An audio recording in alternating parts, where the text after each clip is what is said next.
Assalamualaikum warahmatullahi wabarakatuh.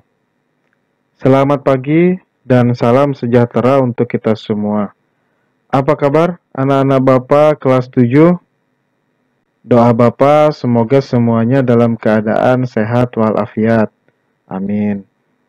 Anak-anak Bapak, ini pembelajaran pertama kalian di SMP, yaitu pada mata pelajaran IPS. Materi pertama yang akan kita bahas itu adalah interaksi antar ruang. Nah, sebelum kita mulai, marilah kita berdoa menurut agama kita masing-masing.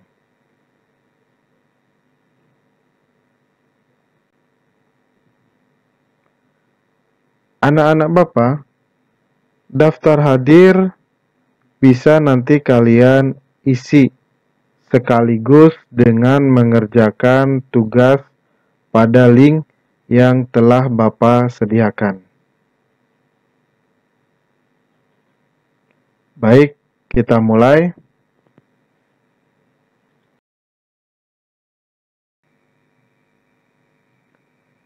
Ini ada beberapa contoh ruang di permukaan bumi.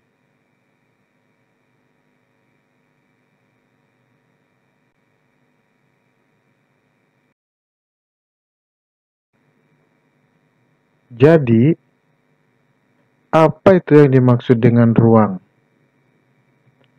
Ruang adalah tempat di permukaan bumi, baik secara keseluruhan maupun hanya sebagian yang digunakan makhluk hidup untuk tinggal. Ruang juga dapat diartikan sebagai wadah dari semua aktivitas manusia, hewan, tumbuhan yang ada di permukaan bumi. Ruang tidak hanya sebatas udara yang bersentuhan dengan permukaan bumi, tetapi juga lapisan atmosfer terbawah yang mempengaruhi permukaan bumi. Ruang juga mencakup perairan yang terdapat di permukaan bumi, laut, sungai, dan danau, dan di bawah permukaan bumi, seperti air tanah sampai kedalaman tertentu. Setelah itu, kita perlu tahu apakah ruang yang satu dengan yang lain itu saling membutuhkan. Ya, betul sekali. Memang ruang yang satu dengan yang lain itu saling membutuhkan. Itu yang dimaksud dengan interaksi antar ruang. Sebelumnya, interaksi itu apa? Interaksi adalah suatu jenis tindakan yang terjadi ketika dua atau lebih objek mempengaruhi atau memiliki efek satu sama lain. Sedangkan interaksi antar ruang itu apa? Adalah suatu cara mengelola ruang-ruang berdasarkan potensi, juga permasalahannya, dan keterkaitan suatu ruang dengan ruang-ruang di sekitarnya. Interaksi antar ruang dapat berupa pergerakan orang, barang, atau informasi dari daerah asal menuju daerah tujuan, atau dari suatu daerah ke daerah lainnya. Ini contoh interaksi keruangan antar wilayah di Indonesia. Yang pertama, penempatan ruang publik atau fasilitas penting yang dapat menjangkau wilayah-wilayah sekitarnya dengan mudah. Nah, ini contohnya seperti mall. Yang kedua, akses transportasi yang dapat menjangkau daerah-daerah terpencil. Seperti adanya bus antar daerah, antar provinsi. Yang ketiga, pengiriman media komunikasi secara langsung maupun tidak langsung yang dapat menjangkau daerah yang lebih jauh.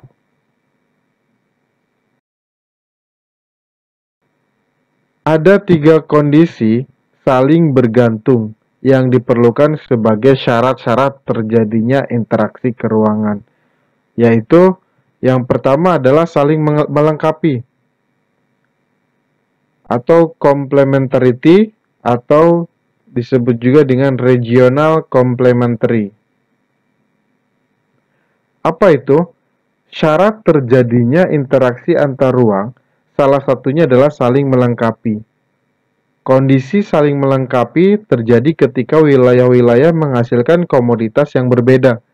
Apabila masing-masing wilayah mengalami kelebihan atau surplus produksi komoditas dan saling membutuhkan, maka terjadi interaksi di antara kedua wilayah tersebut. Misalnya, wilayah A penghasil sayuran, sedangkan wilayah B penghasil ikan. Wilayah A membutuhkan ikan dan wilayah B membutuhkan sayuran. Jika masing-masing memiliki kelebihan atau surplus, maka wilayah A melakukan interaksi dengan wilayah B, yaitu dengan melalui aktivitas perdagangan. Kedua, itu kesempatan antara atau intervening opportunity. Intervening opportunity itu dapat diartikan sebagai suatu keadaan yang dapat melemahkan jalinan interaksi antar wilayah karena adanya sumber alternatif pengganti kebutuhan. Kesempatan antara merupakan suatu lokasi yang menawarkan alternatif lebih baik sebagai ruang asal maupun ruang tujuan. Jika seseorang akan membeli suatu produk, maka ia akan memperhatikan faktor jarak dan biaya untuk memperoleh produk tersebut. Contohnya, wilayah A dan B sangat memungkinkan terjalin interaksi karena masing-masing wilayah memiliki kelebihan dan kekurangan sumber daya, sehingga dapat berperan sebagai produsen dan sekaligus konsumen. Wilayah A biasanya membeli ikan ke wilayah B, namun kemudian diketahui ada wilayah C yang juga penghasil ikan. Karena wilayah C itu jaraknya lebih dekat dengan wilayah A dan ongkos transportasinya pun lebih murah, maka para pembeli ikan dari wilayah A akan beralih membeli ikan ke wilayah C. Akibatnya, kekuatan interaksi antara wilayah A dan B menjadi lemah. Dalam hal ini, wilayah C berperan sebagai intervening area atau wilayah perantara. 3. Kemudahan transfer atau transferability. Transferability juga dapat diartikan sebagai keadaan yang dapat diserahkan atau dipindahkan. Syarat interaksi antar ruang ini sangat penting dalam menciptakan interaksi antar ruang. Banyak cara untuk berpindah atau bergeser ke suatu ruang. Pengangkutan barang atau juga orang itu memerlukan biaya. Nah, biaya itu terjadinya interaksi tersebut harus lebih rendah dibandingkan dengan keuntungan yang diperoleh. Jika biaya tersebut terlalu tinggi dibandingkan dengan keuntungannya, maka interaksi antar ruang itu tidak akan pernah terjadi. Kemudahan transfer dan biaya diperlukan juga sangat tergantung pada ketersediaan infrastruktur atau sarana dan prasarana yang menghubungkan daerah asal dan tujuan. Jalan yang rusak dan sulit untuk dicapai akan mengurangi kemungkinan terjadinya interaksi karena biaya untuk mencapainya juga akan lebih mahal. Sebagai contohnya, seseorang akan menjual sayuran dari wilayah A ke wilayah B, namun jalan menuju wilayah B mengalami kerusakan sehingga tidak bisa dilalui. Akibatnya, orang tersebut tidak akan menjual sayuran ke wilayah B.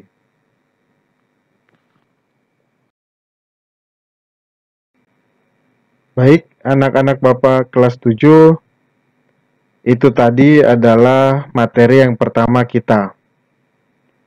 Dan sesuai dengan yang disampaikan Bapak di awal tadi, bahwa untuk pengisian daftar hadir itu sekalian tugas yang ada pada link yang telah Bapak sediakan. Nah, ini linknya anak-anak, yaitu bit.ly/DH garis bawah tugas materi 1 garis bawah KLS 7.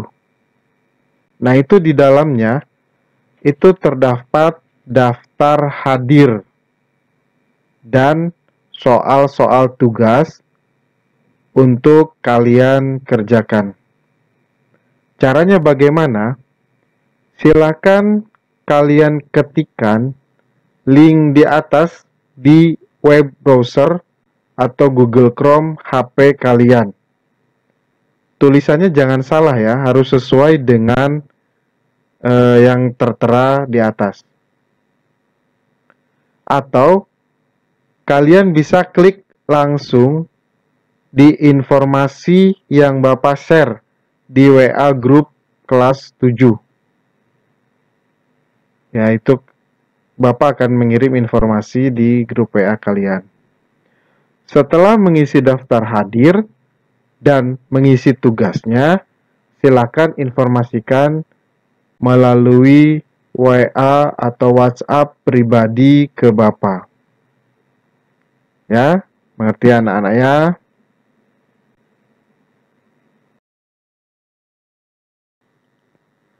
Alhamdulillah, selesai penyampaian materi yang pertama. Bapak ucapkan terima kasih buat anak-anak Bapak kelas 7, dan kalian bisa invite Bapak pada akun Facebook Bapak dan di WhatsApp Bapak, kemudian di Instagram Bapak, dan juga di channel YouTube Bapak.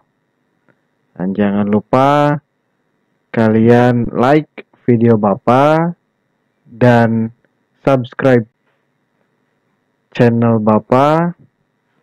Sekali lagi Bapak ucapkan terima kasih. Sampai jumpa di materi yang kedua, yaitu letak dan luas negara Indonesia. Wabillahi taufiq wal hidayah. Wassalamualaikum warahmatullahi wabarakatuh.